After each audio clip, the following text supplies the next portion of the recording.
No. There you go. I should have worn my suit today for the recording, right? Fix my hair better.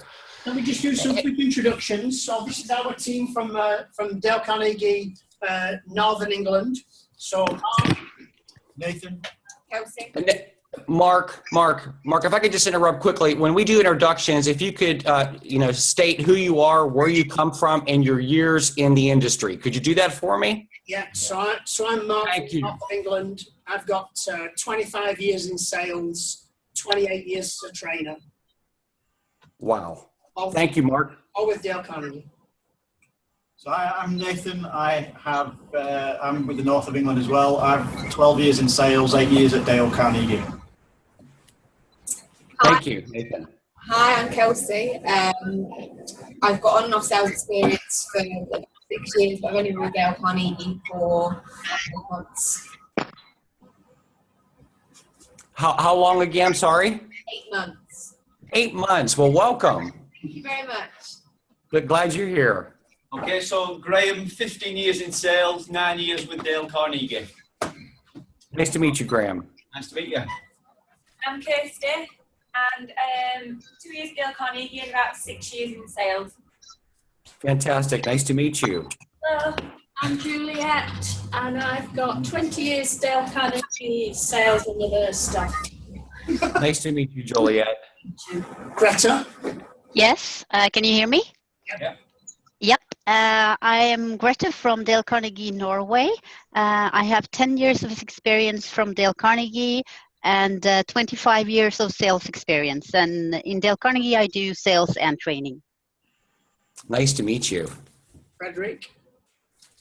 Frederick, Sweden, do sales training, been Carnegie for 6 years. And that's pretty much it. Nice to meet you, Frederick. Sure. Okay, I'm Cecilia, also from Dale Carnegie, Sweden. 2 years of Dale Carnegie, just salesperson, and approximately 15 years of market communication. Fantastic. Anna. Nice to meet you. Yes, hi. My name is Under. I'm from the franchise in Iceland. I've been with Carnegie for 16 years and in sales, yeah, something similar, 16, 18 years. Wow. Nice to meet you. You too. Alan. Thank you. I'm Ellen from Norway. I've been with Dale Carnegie for 16 years, sales and training. Nice to meet you. Meet you. Liz, are you able to speak? Have you been to the dentist today? Are you able to speak? Yeah. Hi everybody, I'm Liz. I'm from Dale Carnegie in the north of England. I've been with Dale Carnegie 7.5 years and in sales 21 years. Nice to meet you, Liz. Thanks. So this is Northwest Europe, Mark. My goodness, what an audience. Thank you all for joining today. Good. So you've got control of the setup. If you want to do share screens, if you want to show us anything on your laptop, you can just do share screen from where you are. Yep. Hand it over to you for the next hour or so. Yeah, you got it. You got it. Well, again, everyone, thank you so much for this opportunity to engage with you. Mark, thank you so much for this opportunity. Get on your calendars. I know how busy everybody is. My goodness, what a deep background of experience we have on this call today. You know, and the collective body of all of you, my goodness, I think there's probably 80 or 100 years combined experience on this phone today, or on this Zoom call. So a lot of great backgrounds and experiences. I'm pleased to have this opportunity to connect with all of you today to really help sharpen up and perhaps just to learn a tip or tool. That's what this is about, all of us getting better. I'm going to go ahead and share my screen. So let me begin to start that process here. Once we do that, we'll jump right in. Give me a minute here. Okay. And while Mark is doing that, everyone else please mute if they don't make some strange voices or sounds. Let's see if I can get that to expand.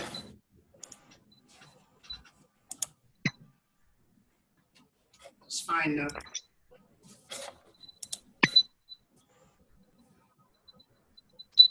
Okay, can you see my screen, everybody? Yes, we can. Thank you. Bottom left. Okay. That's a huge help when the technology works, right?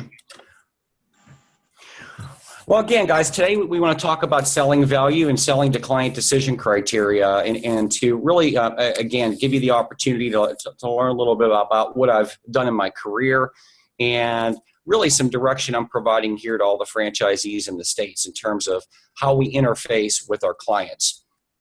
So today, for our time together, in brief and agenda, I wanted to have the opportunity to hear from each one of you and to meet you, and just to understand how many years experience that you have in the industry. What we're going to do is really spend time talking about selling higher levels of value. I'm going to introduce to you, all of you, a sales consulting framework. And that framework is something that I consider to be a missing piece of the pie or component in which we can rely upon and duplicate in how we talk and speak to our clients and engage with our clients.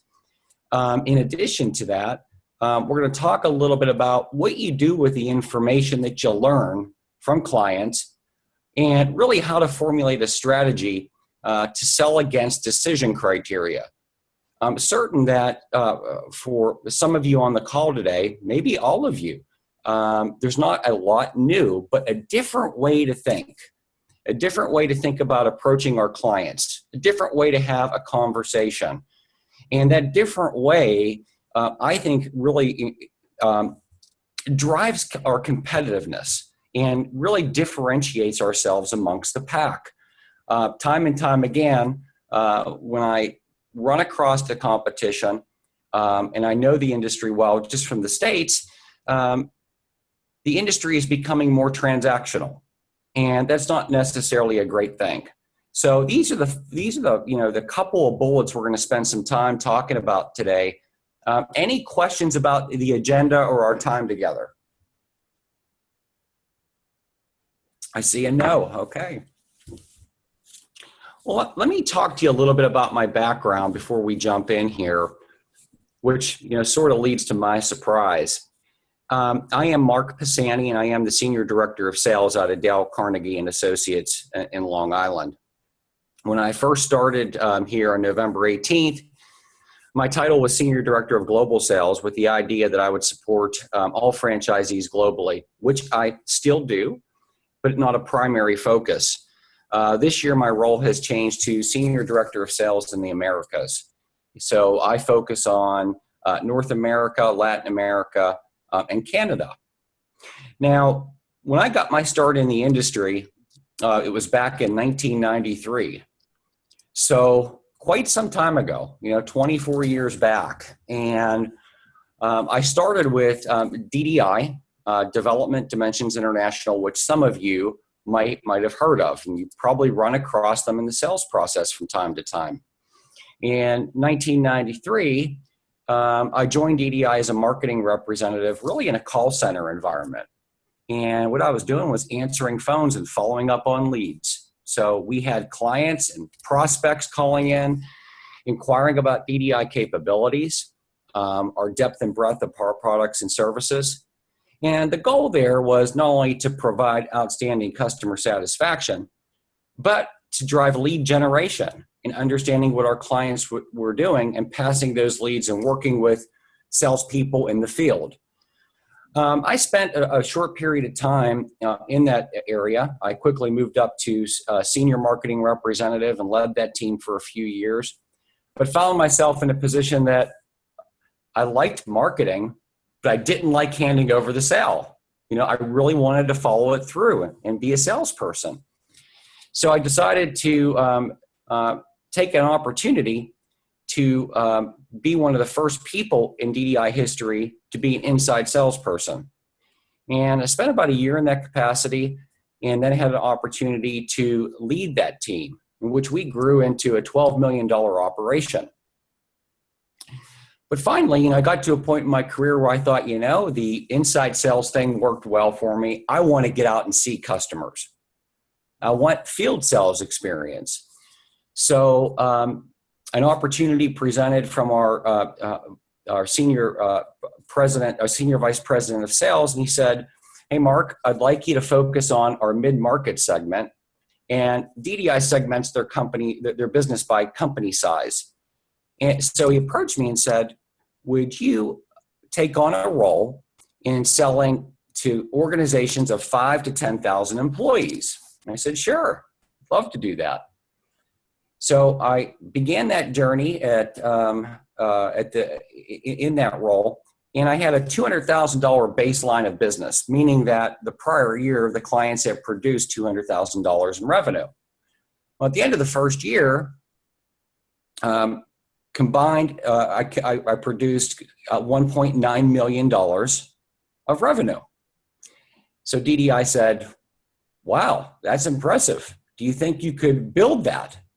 So I spent 7 years building a sales team and a $9 million operation with feet on the ground in the States and globally, supporting that role. In 2008, I decided that, it might be time for a career change. I was getting a little older, which I'm still going to do, and thought, well, what's next for me? And I left DDI and joined a small consulting outfit out of Colorado, which specialized in selection system testing, assessment tools, some training tools in the retail hospitality vertical market. I spent about 1.5 years there, decided that role wasn't for me. And then I joined Franklin Covey back in 2010, 2011. And here's what Mark had asked me to share with you. When I was recruited by Franklin Covey, I was recruited as the managing director of the Northeast region. And the Northeast region sales team that I was inheriting primarily focused on the New England market. In the States, that would include Massachusetts, Rhode Island, Connecticut, Vermont, New Hampshire.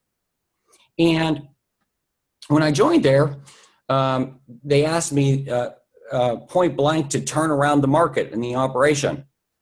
I had a sales team that was producing almost $900,000 US in revenue. And in that market, I had 3 salespeople, right? Now, $900,000 of revenue is a significant amount, but it's not near what the market should have been doing. So when I first started there, I began by doing ride-alongs with my sales team and went in and out of client meetings, not only getting to know my people and my team, but getting to know how they interface with their clients. And time again, I walked out of sales meetings really scratching my head, wondering, how am I going to turn around a team that really wanted to go in and always talk about what we did and not bother and not spend enough due diligence and time to really understand client dynamics. I had a young woman in the state of Connecticut, and this was probably my first or second sales meeting with her, and we met with a very large customer. And we walked out and we got in the car, and I said, "What do you think went well in there?" And she said, "Well, we have a leadership training opportunity. And my second question is, what did you learn about the client?" And it was silent. We didn't know anything about what they were up to relative to the granular details of what they wanted out of leadership training. As soon as the client referenced, "I would like to develop my leaders' coaching ability and communication ability," this young woman immediately went to the solution. This was my surprise. And it wasn't a pleasant one. But the opportunity to turn that team around, to become more consultative in their selling ability, was right in front of me. And today I want to talk with you about how to take a surprise that wasn't so good, right?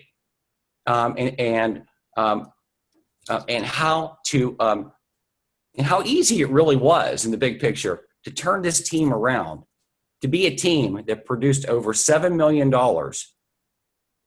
within 4 years and over $4 million in the New England operation, because my role was greater than just New England.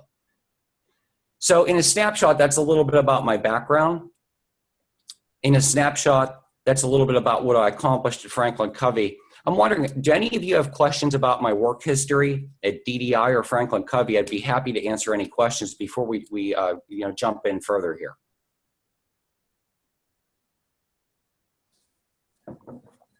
Okay. Well, I'd like to start by asking all of you a question here today. Just for clarity, Mark, I'm sorry that I'm so close to the screen. Did you grow from 900 to 4 million with the same team? Yes, I did. Same numbers? Yes. You've got our attention. Thank you. You're welcome. So I'd like to ask all of you a question, if I could, and that is, why do customers buy from us? Anybody?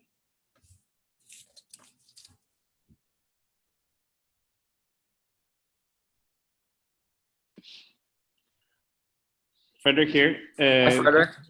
Compared to other training companies. That's right. Why do they buy from us? Why do clients buy a solution from Dale Carnegie? Well, from one perspective, of course, as a training company, they want transformation from people. They're key people within their companies. It could be salespeople, whatever. One thing I see is that why they buy from us and not from other companies, training companies, most oftenly is that we stick to the fact that we push for training sessions that are time-spaced, where we say that if you want real results, we should go further along with a solution that takes on for a couple of weeks, months, and not like 2 days and then 3 months later. No, it's every other week. And that makes it more as a training program than a education program. So that's something I see, how we differ in Stockholm and Gothenburg and Malmö in Sweden. Yeah, excellent. Excellent, Frederick. So from your standpoint, your clients buy from you to solve problems, right? Yes. Anybody else have a comment as it relates to why our customers buy from us? Mark? Yeah, they have a perception of the quality of what we're going to deliver. So our brand stands for something in the market, and they're coming to us rather than somebody else because they have a perception of the quality of what we're going to deliver. Yeah, absolutely. Quality. They can rely upon us, right? They know that we're good at what we do. Anybody else have a comment around why customers buy from us? I think one of the reasons they buy is because they need to get an even better competitive advantage. They need to get a better grip of in their branch on and really see how can we maintain our position in the market or even grow our market. Yeah, you got it, Greta. That's a great commentary. Drive competitive advantage through really driving different behavior in people. They're managing their people, right? Anybody else have a comment around why customers buy from us? Well, I want to point when we meet customers, perhaps at the first time, yes, we have the brand in our back, but basically they buy the person they meet, us as salespeople. So if we can be convincing, it's perceived as trusted advisors and all those credentials we can bring on, then we can get bigger sales. So that's kind of what we're doing here, because if we can dress ourselves as even better in doing these sales meetings, we can gain this businesses that you mentioned you have accomplished. So it comes down to us as people. Yeah, you got it, Frederick. And that term, trusted advisor, right? Hearing Frederick talk a little bit about transformation and how we link our solutions to business impact and change in behavior. In that discussion, we gain customers' trust. Anybody else have a comment around why customers buy from us? Yeah, Yes. here in Iceland, the market is very small, so it has a lot to do with relationship building and the quality that that we give our customers, and they trust the brand. Yeah, absolutely, absolutely. It's Nathan here. I was going to say that customers buy from us based on the relationship that we build, but also in conjunction with a need that they have. So there's a specific need, we build the relationship, and those two things come together.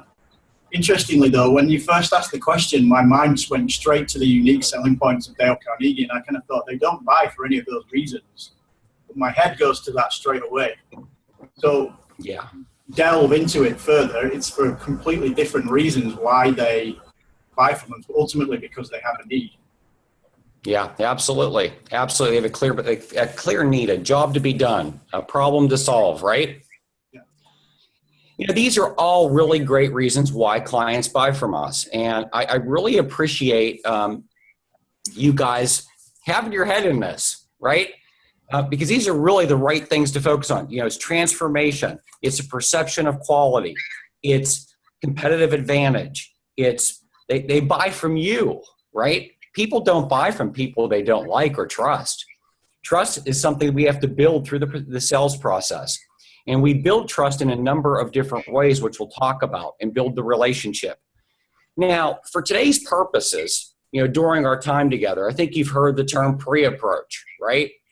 We're not going to spend a lot of time talking about pre-approach. I want you to get your head into thinking, we've done our homework, right? We know a little bit about how to research our clients. We figure out, what do they do, right? We look at the news. We analyze on their website. What have they been up to? Are they merging with another company? Are they in acquisition mode?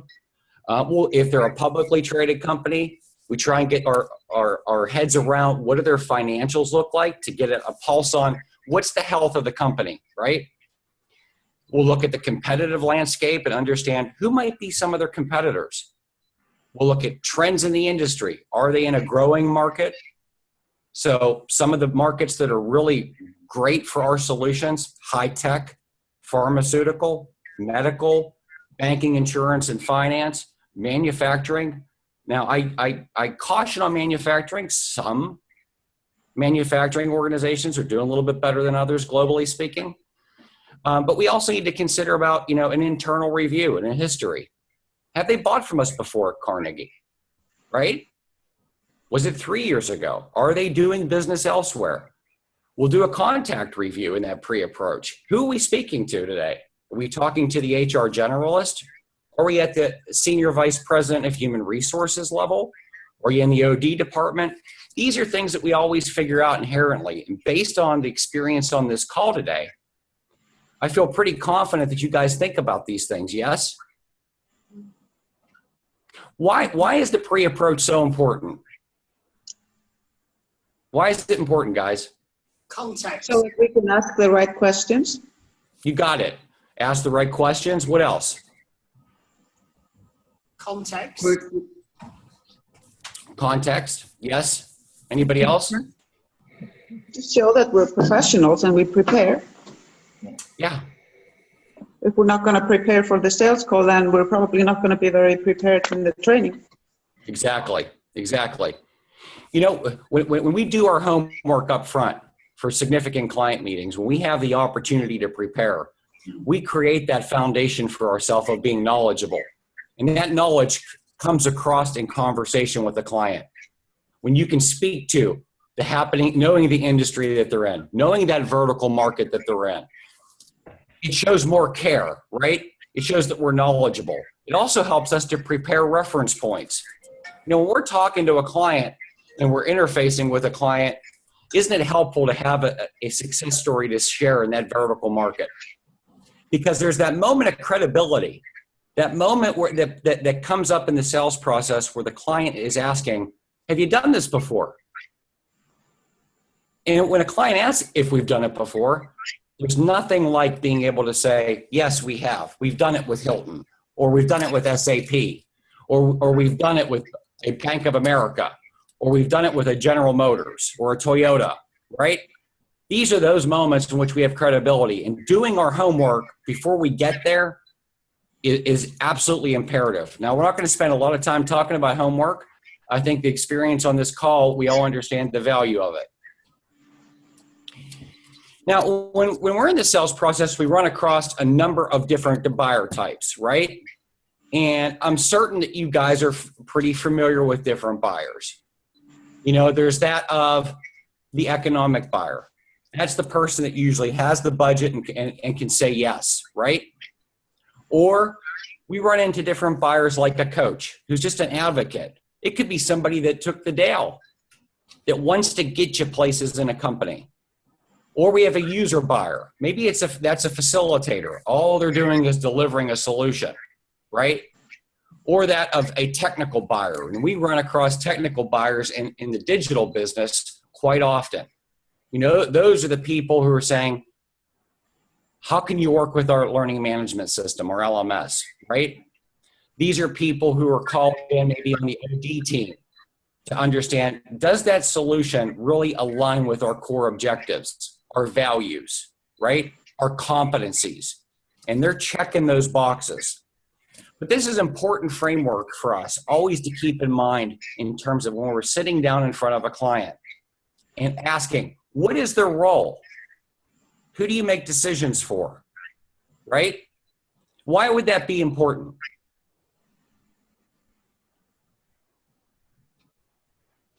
The person will, all the questions they will answer will be from the perception of what their position is. If they're taking care of the one country, that's all the answers will be in that extent. If they take on a global perspective, all their answers will be answered from that perspective. Absolutely. Absolutely. Anybody else have thoughts around why it's important to know who we're talking to at all times? Well, they have different buying motives. That's exactly right. Different motives. They have different motives. This information is powerful, right? Because inherently, if we're all salespeople here, if we know who we're talking to, right? We know not only who makes the decision, but we get different points of view. Those different points of view help us formulate a strategy and a winning strategy. Oftentimes when we lose a piece of business, clients will typically say, well, you didn't have the capability. You didn't understand our culture, right? You didn't have X or A or B or C. And I can't count the times where we've lost business or I've lost business in my career that I didn't understand from my different buyers' points of view, their granular requirements and how that fed into the decision-making process. We can spend some more time talking about that, but I wanted to introduce and talk with you a little bit about different buyers because they present to us daily.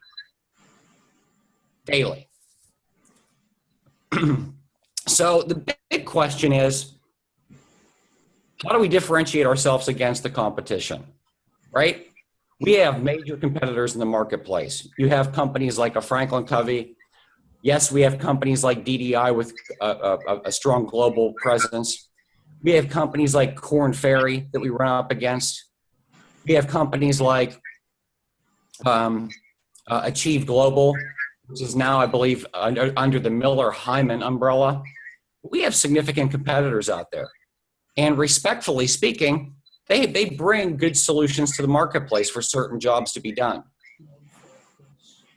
But it's my feeling, in being at Carnegie now for a little over a year, that we have true competitive advantages that we can press upon.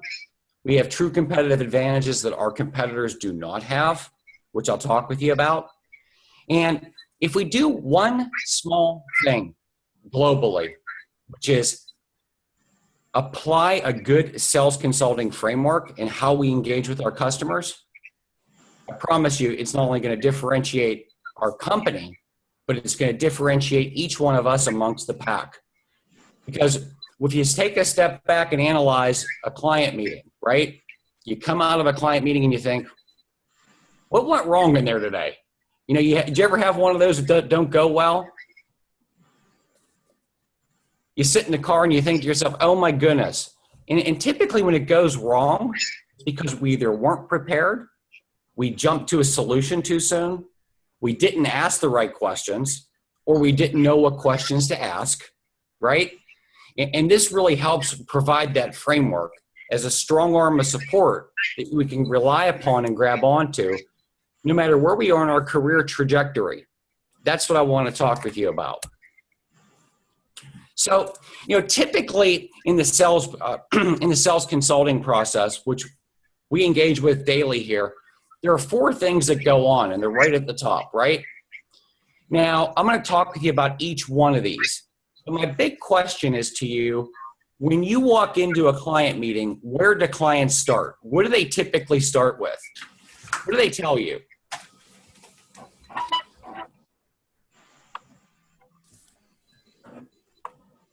Well, basically, they will tell their role, their position, what's pretty much what's been going on around lately. Mm-hmm. Some of them are very up to describing where they want to go. Right. So it's their decision makers and don't have much of time.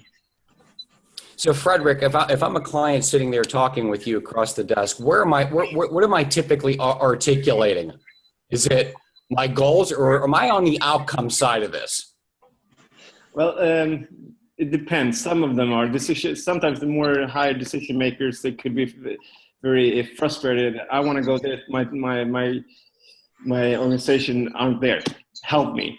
And the higher up you get in the organization, the more they want to go to the end right away. The lower it comes back to the more operating people who are down on the fields. They see all the troubles and they're more about getting out and less in the looking forward.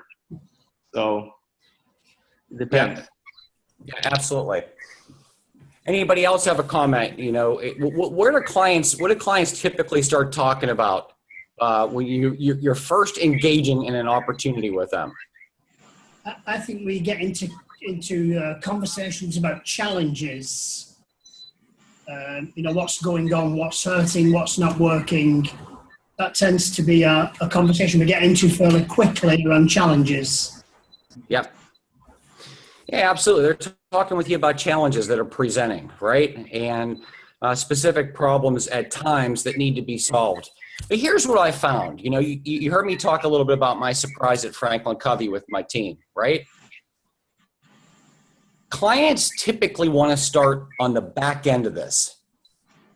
They're really good at presenting and telling you what outcomes they want to achieve. So typically that's things like, hey, we want to grow our revenue as a company.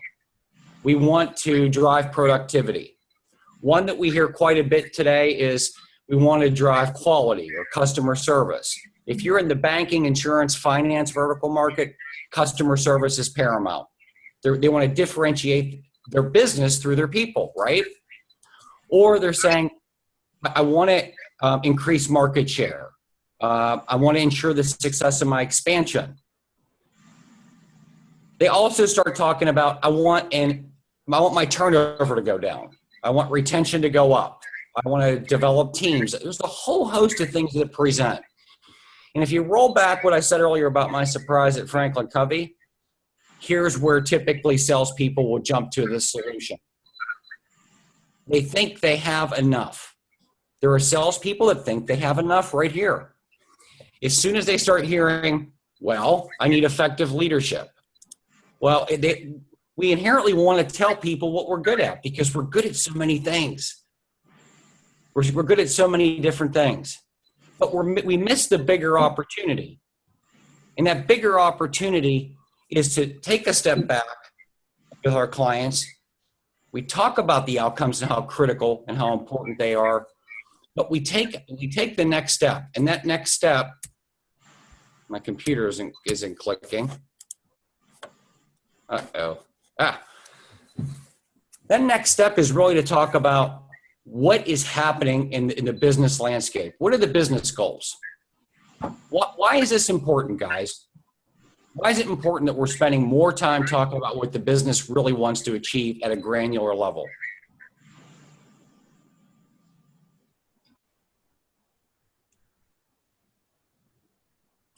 Again, I think it's about the why, not just the what. That's right. It's not just about why, it's about what. It's about what's happening in the business.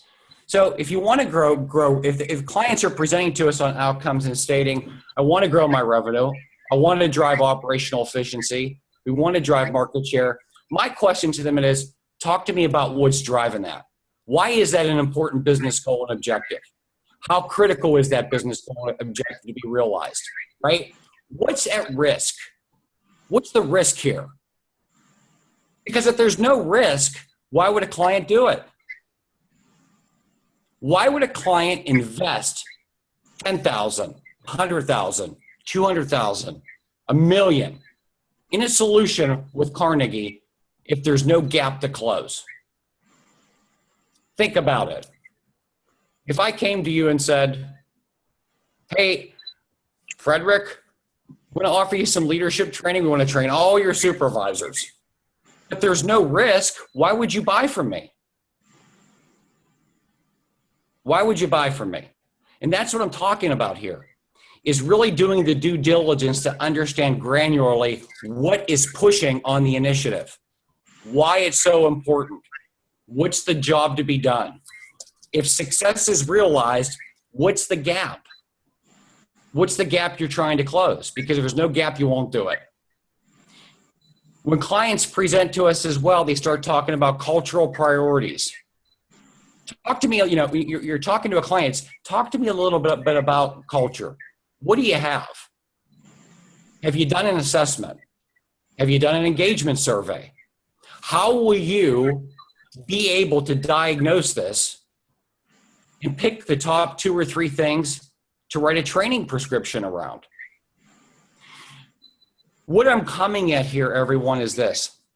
Our biggest danger, and from my point of view, is to prescribe without diagnosis. And fundamentally speaking, it's like going to the doctor, right? We all go to the doctor maybe once a year, at least for a checkup. But we also go when we don't feel well. So imagine you walk into the doctor's office and the doctor walks in and says to you, hey, Frederick, good to see you. I know what's wrong with you. I'm going to write you this prescription, come back and see me in 2 months. And Frederick's sitting there thinking, I didn't even tell you what's wrong yet. I haven't even told you what's wrong. So the point here is the better we get at diagnosing strategic business priorities and cultural priorities, we then better have a better balance and firm understanding of the business strategic business drivers and cultural drivers of initiatives and business outcomes. Now, this is important. A true conversation comes into this of the talent audit, right? This is what I was talking about. Because once we clear out what do you want to achieve on the outcome side, what's driving it, this is the discussion we have. It's Mr. or Ms. Client, talk to me a little bit about your talent. What projections have you made? What challenges are you experiencing? What problems are presenting? Is it you have a mature workforce? Is it that you have high turnover? Is it your talent management bench strength isn't there from a frontline supervisor or leadership perspective? Is it you have changes in ownership? But again, here's where we really do the due diligence diagnostically to be able to peel it back. I'm looking to peel back the layers of the onion to understand what is the root cause that's presenting. Because the better we get at this framework, I promise you, the better we get it right in the prescription. Any questions about these 3 things that I'm talking about?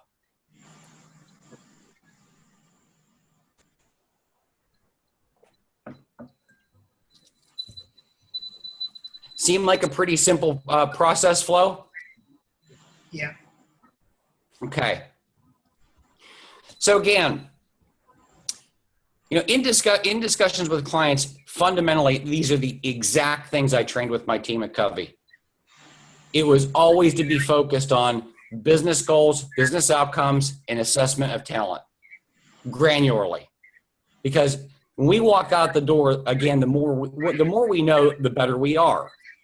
Now, to take that a step further, our horsepower, and if you demonstrate this to a client and you've really done your due diligence in the sales consulting process, the talent management growth engine is what our solution is. Because we have solutions that can wrap around probably hundreds of different types of situations that could present. Whether it's business outcome related, cultural related, people related, we have solutions that we can wrap around to drive a company's performance, both in business impact and change in behavior. Now, I'm going to change these to be the new labels, such as leaders who build, right? People skills, sales, customer service. But when we're sitting with the client and we're describing, well, what does Carnegie have? If we do our due diligence in the sales process, here's fundamentally where we can link our solutions back to the client-specific need to draw out a meaningful learning journey that comprises all of these things that they want to accomplish, not just the training solution. So we're talking about return on the investment, change in behavior, talking about business outcome, right? But this is the model that I use daily. It's how I think. It's how I've trained my teams to think. What's nice about it is it's something you can just hang on your desk and refer to, no matter where the client's presenting. And it's a nice, sound operational framework in terms of how we engage with our clients. So back to some of the things that you mentioned initially. We talk a little bit about why clients buy from us. It's transformation. It's perception of quality. It's to gain trust with the client. This is a huge trust builder, because it's all directed at the client. And we're not mentioning anything to the client about us until we flush these things out. This all make sense? Yeah. Okay. Do you have instruments for that, Mark, like forms and processes to back it up? Yep, I sure do. Sure do. You share those? I can, Mark. I will. In fact, I'm going to go through this process here and take you into some of the tools that I have, okay? Thank you. You're welcome. So, being that we have such a deep wealth of experience on this call today, I want you to think about a conversation you had with a client where you flushed all this out. Just think about one that was really important to you. Cool. Think about you went in and had a good discussion, and here at the bottom, you've assessed things like the budget, the timing, their locations, their stakeholders. You've got a view of the competitive landscape, who you're up against, right? And how you've got an understanding of how they're making the decision. I'm going to say that again, how they're making the decision. Let's say, for example, you need to go in and present. You've left, the client said, we've told you enough, you're going to go in to present. What do you do with the information you have? What do you do? Anybody? How do you analyze what you got? What's most important to analyze? I'm going to come back to the bottom again. You've got a clean understanding of their situation and their problems, right? We've talked about business goals. We've audited the talent. We know what the outcomes are. We've got a budget. We got timing, locations. We know the competition. Keep in mind, this is about understanding the competitive landscape. And we know how they're going to make the decision, right? Decision criteria analysis. So the big question is, where do you start? Now, I'm going to answer this question. And the answer is a lot of places. In terms of taking the step back, it's amazing where people will go. I know the solution, Mark, and here's how I'm going to approach the presentation, right? I'm going to beg for you to do a simple exercise, because clients aren't just going to buy because you demonstrated a really nice training program. They're not. It's not enough. They're not going to buy from us just because you drew up the most meaningful journey. It's not why they're going to buy. That's part of it, but there's a bigger picture to assess here. Here's where I'm going with this, guys. Now, I want to pretend for a moment that you had a big conversation with one of your clients, the one that I asked you to think about a minute ago. And a client has presented to you and they said, here's our decision criteria. It's price, it's solution fit, it drives our business performance and outcomes, it's flexible. In other words, we can train trainers to deliver, they're asking for it, which is a model I believe we'll head in eventually. We deliver some of that solution, and they're asking for a global implementation. This thing's going worldwide, right? In order to win business, not only do we need to have a good sales consulting framework in which we do the diagnostic work, but we need to know how to analyze the client's decision criteria. This is important and paramount, because if we sell to how the client makes the decision, clients are way more apt to buy from you. We're checking the boxes. Let me explain how this works. When we look at decision criteria and we're analyzing information that we have that's rolling into a bigger deal, right? The first thing we need to do is understand what the priorities are behind the criteria. If we're doing our responsibility with clients and asking them, how do you make decisions? Well, it's good to have them articulate what the decision points are, but we also need to understand how they're rating those. Talk to me a little bit about your criteria. That's the question. What's the driving criteria? What's most important? If you had to rank these things, what's most important? And the reason why I'm drawing this to your attention is, if you know that, when we present a solution back, that's where we play to the strength. That's where we demonstrate higher level of value. I'm going to explain how this plays out further. The most important thing you have to do is take an objective step back and not assess it from where we think we're good at that criteria. It's understanding, what do we think the client's point of view is? It's how the client sees you. So if the client sees us as weak in global reach, we need to rate it as such. If we think the client sees us as the strongest in the solution, we rate it that way. And the reason why we do that is we're trying to formulate a strategy. So imagine this. Now, if we have 3 competitors, I'm going to bring all this up on the board for you. We are one of 3. You have Dale Carnegie in the mix.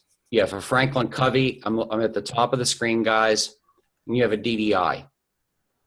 What we need to be able to do is rate ourselves against the criteria.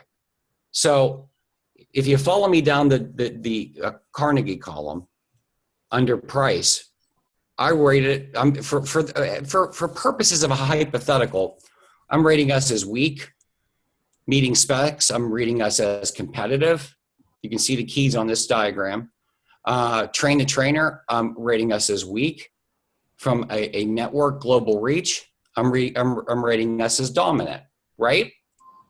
Now, the reason why we're going through this analysis is because when we take this information, this helps us in presentation mode to understand, where are we dominant, where are we competitive, where are we weak, and understanding the same factors in terms of how we see our competitors. So if you look at a Franklin Covey or a DDI in the same scenario against the criteria, I went through and I've put some hypothetical ratings. So why is this important? Because in presentation mode, if we're getting really good at selling to decision criteria, This helps us play to our strength, and it helps us be able to go after our competitors' weaknesses. It also will give you the opportunity, if we are weak in an area, to change the criteria. Clients might present their decision criteria to us, but we inevitably have the opportunity to demonstrate why a different criteria might be more important, right? Here's what I mean. If we're up against the competition and global reach would not be on a client's decision criteria for a large global implementation, I'm going to introduce it as a criteria due to the strength of our network. Because no one in our space has as many feet on the ground as we do. A DDI has great dots on the map, but no people. They'll list salesperson's home offices as capability. Franklin Covey, the same. It's a huge competitive advantage to us. When we approached a company like ASML, they were dealing with Korn Ferry and they got the bait and switch. And that's why they went back out to market to look for another provider. Not only were the travel costs too high to fly people all over the place with Korn Ferry, but they didn't have people that could deliver localized, that knew the country in which they were delivering in, knew the city, knew the people, were in touch with the culture, right? It's a huge competitive advantage. This simple exercise, I promise you, will change the game in terms of how you formulate your presentation. So in going through an exercise like this at the very bottom, the output of it is to give you an overall position and a status of where you stand. So in this situation, if I drew out, and this is just a hypothetical for the purposes of discussion, I drew us out as weak, right? And I drew Covey out as dominant and DDI as very competitive. This is what you call decision criteria analysis and how to formulate a winning strategy against a client's decision criteria. Any questions about how this works? Does this make sense? What's the tip for getting to know our competitors better, Mark? Because if you go on their website, you don't get that information. You get what they deliver, but it's not quite clear what their strengths and weaknesses are just from their website. So we have two in our territory that we come up against a lot, but I couldn't answer those questions based on just looking at their website. Well, who are those two competitors, Mark? One is a company called Lane 4, and the other one is a company called Courageous Conversations. Okay. Are we doing win-loss analysis when we lose with them? I don't think we are in direct competition with them, but they're taking our market. So we don't compete with them, but they're working with clients that we should be working with. Part of what we can do there is a couple of things. If we're not getting the right answers through research, through just our investigation, there are a couple of options in play. Naturally, in networking with others, we start to understand how they do business. Yeah. But more importantly, what I would encourage you to do is to start, here's an example, Mark. If your competitor, these competitors are already engaged with business, with clients that we do business with, we should be doing a client review with them. Because time and time again in those client review discussions, which we call the client experience review, on time and time again, we always are getting competitive analysis insights. So Mark, one of the things I'll do at the end of each category I conduct reviews on is ask the client a question, and that is, I'm sure you do business with other organizations like ours. How do we stack up? And I ask them for a rating of above the competition, same or below. And even if they see us the same, my question would be, who are some of those people you deal with? Why do you buy from them?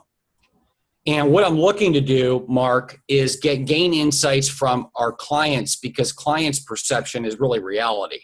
Yeah. It's not necessarily what our competitors are putting on their website. Yeah. the client has the state of mind to say, well, I think they have better technology. They have apps and more sophisticated tools. The way that they engage with us, right? They do a better job on the diagnostic side. These insights are more instructional than almost anything that we can do because it comes from the client. And I would highly encourage you guys to talk with me or Noha about the client experience review process. The insights it reveals about our competitors with our current client base is extraordinary. It's extraordinary. Thank you. I hope that helps. Yes, thank you. In addition, if you're running across a Franklin Covey or a DDI in the sales process, I'm always a resource for you. If you're in a highly competitive opportunity, I know these companies extraordinarily well. I can tell you what they're good at. I can tell you what they're not good at. I can tell you what their price points are. I can tell you pretty much what their solution sets are and how they're being positioned. I'm happy to work with you on any Covey or DDI competitive opportunities at any time. Thank you. We should not lose to them. And a bit off topic, here's why, okay? I'm going to give you the why to that. Franklin Covey and DDI have really good solutions, and they are formidable competitors. If you look at a Franklin Covey, they're built for certain jobs to be done in the market. You know, driving productivity, driving trust, developing leadership, execution. So they have really good tools. DDI, they specialize in 3 areas: executive solutions, leadership, and selection. Those are the 3. They have good tools as well. Here's the competitive advantage for us. And there are 2 things that I think are compelling. And if you don't know them, you will today. First one's a no-brainer: our people.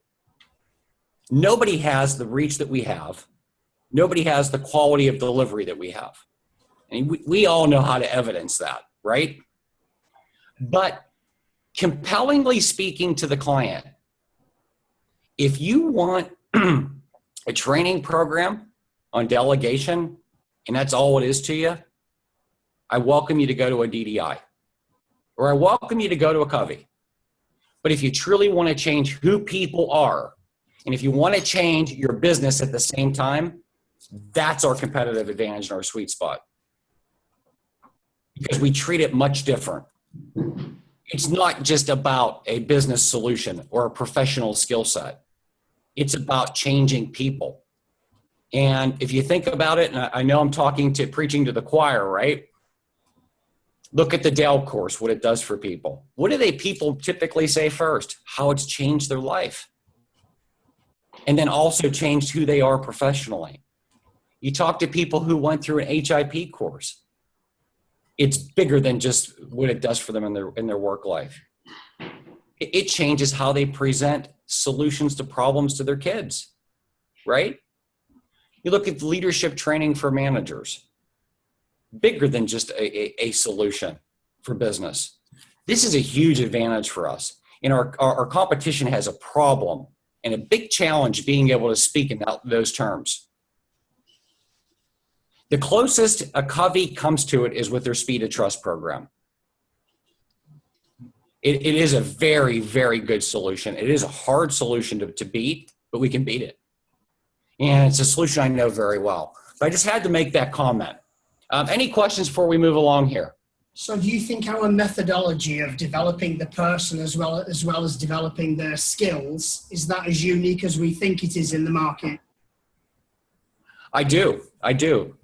You know, Mark, we have all these opportunities to engage with our customers and have good conversation, whether it's a huge conversation in the sales consulting process or it's one-offs.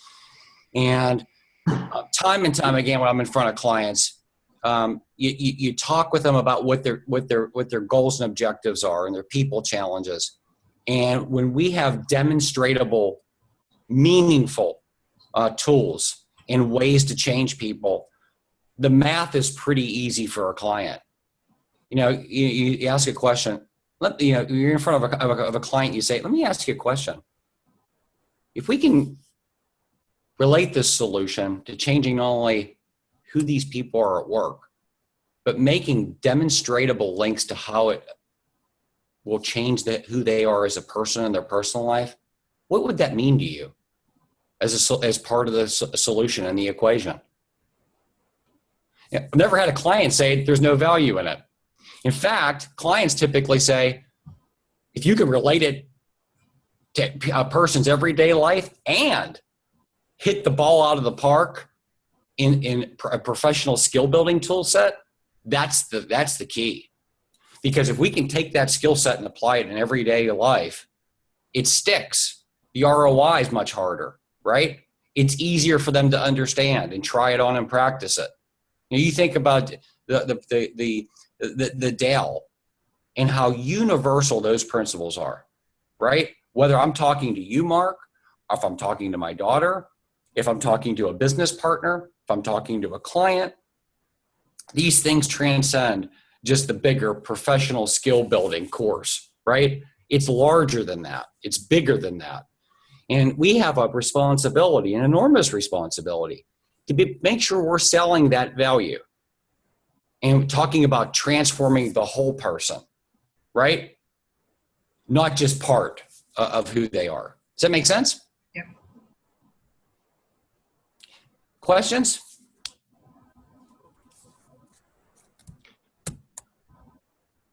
Okay, see if I can click on here, guys. All right.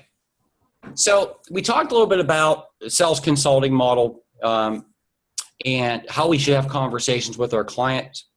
We talked a little bit about decision criteria analysis and how to analyze a decision a client's making and really helping us use that information instructionally, right? Now, it's important for us, you know, in our time, during our time together, I'd love to do a full-blown workshop on this, and we're going to develop one. But for purposes of our discussion today, you know, important for us to think about, all right, so that client I asked you to think about a while ago, you know, that big discussion where you've had everything in front of you. Hopefully you had a client in which you thought about that was significant. And hopefully you were able to think about an opportunity in which you had information in front of you where you knew the decision criteria and saw value in that exercise. But the big question is, well, what do we do with that next? Okay, we know what we're good at. We know what our competitors are good at. We know how we went through the process of around how the client might see them, how they see us. So what do we use that information for when we are showcasing or doing a presentation? How does that roll up? Well, this simple worksheet is a way to go through the decision criteria analysis and put that information to work for us. So if we have a substantial opportunity in front of us, let's say this is a global leadership opportunity. We understand that, you know, the competitors, we understand how the client's making decisions. The first thing we want to do is always showcase what we're dominant at. A piece that's, you know, if it's a global implementation, showcasing our network. If it's a leadership solution where the Dale fits in, it's, you know, showcasing not only content, but sharing success stories, sharing what we're dominant at. And if we're not, so that's tactic number one, right? And if we're not good at those things, we need to start thinking about how do we introduce or how do we change decision criteria? If we're thinking that, you know, the client doesn't see us that way, we need to fix a misperception. So what do I need to do to change the way the client sees us here? So I want to showcase what we're dominant at. Now, taking that a step further in scoping a solution, when we start getting into the solution, we really need to understand two things here. And that is the client looking for us to develop the solution with them, or do they want me to be prescriptive and demonstrate we already have this? So that's a really important piece to know. And then we need to understand, well, what's the client's view of value at this point? What do they see this solution as? Is it just a tool? So if you're up against a DDI or a Covey and they're asking for a course on delegation and basics on communication, is it a tool? Is it an HR process? Is this HR strategy that we're helping them with? Is it we're helping with HR strategy and business strategy? It's always important to understand what the client's view of value is. Why would that be, guys? Why is it important to understand where the client's head is? Talk in terms of the other person's interests. Yeah, absolutely. Talk in terms of the other person's interest. If their interest is seeing this as a strategy, I'm going to present the solution as such. If they look at it as a tool, I'm going to present it as a tool, but to demonstrate more competitiveness, I might want to have them start to see this as larger than that, right? Maybe change their thinking on that piece of the decision. So if part of their decision criteria is I need a tool that delivers delegation skills, well, part of that solution, we might be offering up a little more skin in the game. So I might want them to think about it more expansively. So I might introduce a specific piece of a decision to ratchet up the value of it, so it plays more towards my favor. Have you thought about, here's how we see this from a bigger picture.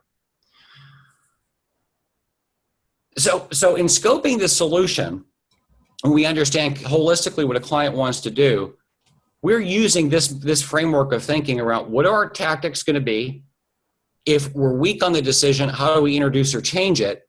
If we take a step back and look at the competitive analysis on the decision criteria, well, the client sees us as weak, but we're really dominant. So how do I fix that misperception, right? This also helps us look at competitor vulnerabilities, weaknesses. Now, very kindly, I'm going to say, this is going to help us attack them in presentation mode. It's going to help us exploit what they're not as good at, right?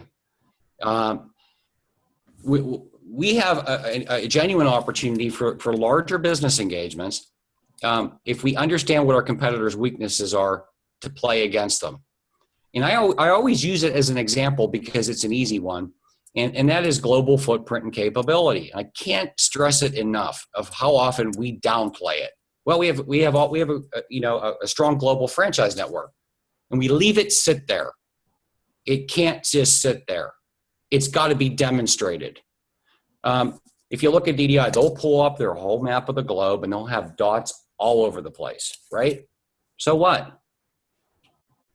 I got dots on the map too, but my dots on the map have an extraordinarily talented franchise network with sales, customer service, marketing, consulting, delivery support globally in all those locations. No other organization that we engage with has that. They don't have it. So this helps us understand what can we exploit, what we can't. If we're up against a big opportunity with a Dale, and we're going after a DDI. DDI cannot do cultural transformation well and transform people personally and professionally. They don't. They say they can, but we have demonstratable ways of doing that. That also, when you think about that, that also goes back to how do I exploit that in the sales process, right? How do I demonstrate the true value? But in addition, if we're doing a competitive analysis on the decision criteria, how am I minimizing what my competitor's good at? Minimize what they're dominant at. So what I want to be able to do there is the acknowledgement of we're just as good, right? The whole point of this exercise is when you come out of a decision criteria analysis, helping it formulate your strategy around these key buckets that lead into presentation mode. Helps you thinking through what are the tactics you're going to deploy to do that. Having you question, can we introduce or change the decision, right? Can we help them see it from a bigger picture? I think inherently we always think from a bigger picture around how we can win deals, but does that come through? Does it shine? Do we offer the point of view around how we see it? Or how we fix that misperception, right? I can't count the number of clients I've been in front of that say, oh, you're Dale Carnegie. You have the Dale course. Do you do anything else? Or they'll say to us, oh, you're the sales training company. Oh, you have that? Really? Who have you done it with? I do client experience reviews, and I have a yes or no section where basically it's, do you know we do these things? You would not believe clients who have done business with us for several years that just don't understand what we really do. And it's amazing the surprises that come out of it. Amazing. That's their perception. We have a chance to change that in any sales situation. Does that make sense? Yeah. Are you okay for about 10 more minutes, Mark? So today what I wanted to do was to give you guys an understanding of just some thoughts around a good sales consulting framework. Give you an understanding of what to do with competitive information that we get. Give you an understanding of how to take a client's decision criteria and evaluate it. Give you some type of thinking and process around how that feeds in to a larger strategy for you, whether it comes to presentation, whether it comes to a ground game plan, just in terms of how we interface with them through email. I hope that some of that's been helpful. What questions might any of you have about some of the things we've talked about? Could you tell us a bit more about how you attracted a different kind of company when you were in the New England area? What did you do to get in front of people to have this conversation? What were your tactics and strategies? Yeah, very, very good question, Mark. You know, what the assessing a business climate is really important. So let me give you an example of what I mean. Massachusetts is a fairly large state. It's a fairly wealthy state in the country amongst all the 50 in the US. And Covey was not performing well there at all. And part of the problem was a couplefold. One naturally was a sales talent issue. We had good people and good intentions in front of our clients, but we didn't know how to have conversations. Now, from a bigger perspective, that we weren't having the conversations with the right people. In other words, being able to get in front of the right customers. And part of the problem, well, it came from a couple of things. Number one, the contact marketing list up there was terrible. We had people in our database that we were going to market to that had title of trainer, facilitator, HR generalist, HR manager. So we had the wrong people. Is it important that we touch those people in that category? It is. But it's the wrong mindset in terms of who to go after. So that was the first thing we fixed, is we cleaned up our marketing database to get the right people in. In terms of finding new contacts, number of places to go, right? I still think LinkedIn is one of the best tools that's out there in the market. And the reason why I like it so much is because it's maintained by me, the person that owns the account. And now that it's taken off so much, everybody wants to get out there and talk about what they're doing, right? It's self-driven. It's probably the most current and fresh book of contacts that we have. Now, there are other places to go that require an investment, like a Hoover's or other types of tools to get contacts. But I can't stress enough in getting your database and your house in order, making sure you have the right contacts. In the state of Massachusetts, as an example, once we did that, Mark, we really looked to really assess from a very broad perspective the overall health of that state. And what I mean is the health of the business community. What were the majority of the businesses that were ripe? Is it healthcare? Were a majority high tech, pharmaceutical or medical? Was it manufacturing? What I wanted to do was eliminate the noise, because what I walked into was a team that wanted to be everything to everybody. Well, we're going to serve all these markets. Everybody can be a client. Well, that's true. That's true. But if we really want to get more strategic and go after the right clients, what's the right vertical markets to go after that's mostly predominant, right? That's growing, that's right for the solutions that we have. And we took a step back and analyzed that. So when we overhauled our contact database, Mark, we also overhauled the type of organizations we were going after, right? To sharpen that up a step further, once we understood what verticals existed that were most predominant, we then did some basic research to understand what are some of the business issues and key challenges that are most predominant in those industries that lend themselves well to what we do.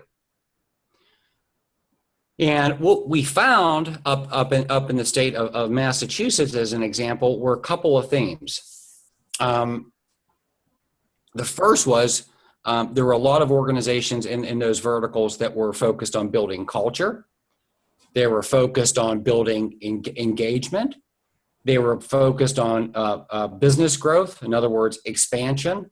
They were focused on how to differentiate themselves in the marketplace through people. So take this as an example. You may have heard, anybody have heard of Sovereign Bank? Ever? Nope. Fairly large banking institution, which is now called Santander. And this is a company that presented up in Boston. And their primary goal and objective, like all other financial institutions, was to build trust with their clients. If you roll back the clock on the banking, finance, and insurance industry, when the big financial collapse happened in the United States, trust eroded tremendously in that industry. So all institutions, whether you were insurance, banking, or finance, started focusing on solutions of how do we build trust? How do we ensure customer satisfaction? How do we ensure that our people philosophy focuses on customer in, right? I trust you. Once I got you, I had a wide range of solutions that kept the customer in, right? So if you're an insurance company, not only did I want to write your car insurance, but your homeowner's insurance, your life insurance, right? So we built our go-to-market strategy and different marketing strategy campaigns built around those drivers in those industries. That's what we did.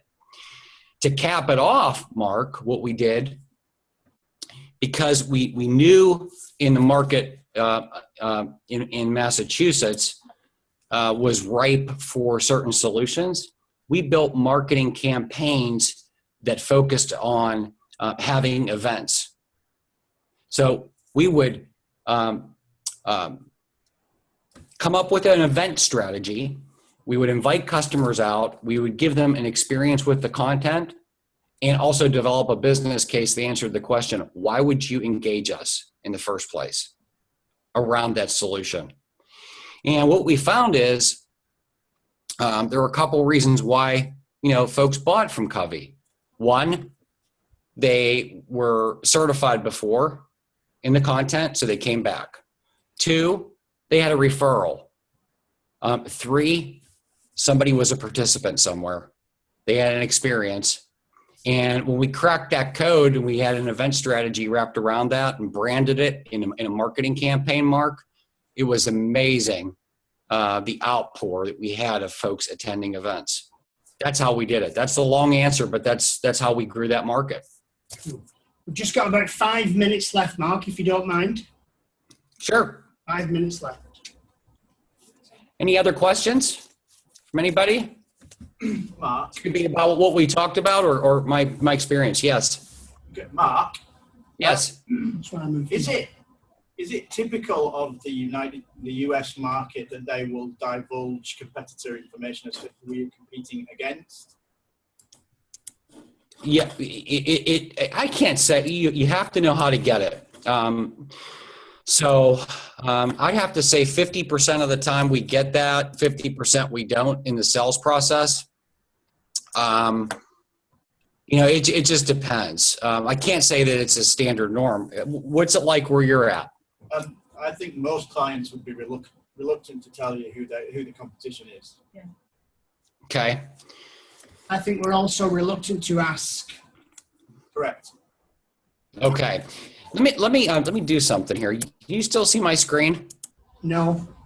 Okay, one second here, guys. I want to, one of you heard me talk a little bit about the client experience review process, right?